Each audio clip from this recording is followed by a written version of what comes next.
বন্ধ হয়েছে জঙ্গল, তাই বলে পর্যটকদের আগমন বন্ধ হচ্ছে না। প্রতিনিয়ত পর্যটক আসছেন জঙ্গলের এই রাস্তায়। বিশেষ করে শনি রবিবার দেখা যাচ্ছে পর্যটকদের ঢল।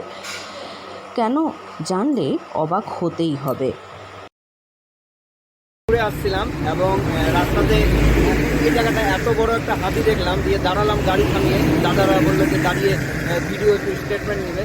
তো হাতিটা মানে যা এনজয় করলাম, মানে দারুণই। ওখানে পাতা খাচ্ছে, এখনই হয়তো রাস্তা পার হবে, তো সেই জন্য অপেক্ষা করে দাঁড়িয়ে আছে। এটা মানে অসাধারণ একটা মানে ভিডিও দেখলাম, অসাধারণ একটা দৃশ্য দেখলাম।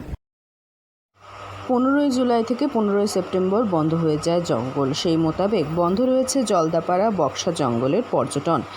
3 মাস জঙ্গল এলাকায় পর্যটকদের কোনো বছরই দেখা যায়নি।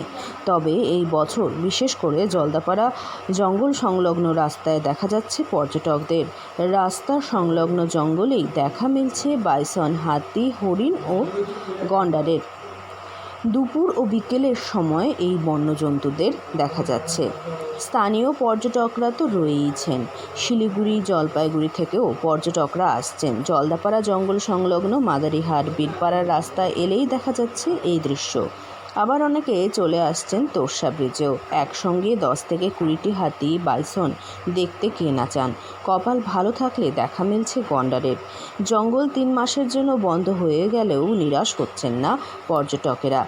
রাস্তায় বেরোলেই দেখা মিলছে বন্যজন্তুর। সেই ছবি এবং ভিডিও তারা মুঠো ফোনে বন্দি করে রাখছেন। সামনে থেকে বুনো হাতি এবং অন্যান্য বন্যজন্তুদের দেখার সৌভাগ্য এরপর হবে কিনা বলে জানিয়েছেন পর্যটকরা। কোনো রকম টাকা খরচ না করেই দেখা মিলছে বন্য প্রাণীদের। এর থেকে বড় পাওনা আর কিছু হতে পারে না বলে জানিয়েছেন পর্যটকেরা। আলিপুরদুয়ার থেকে অনন্যাদের রিপোর্ট, লোকাল 18 বাংলা।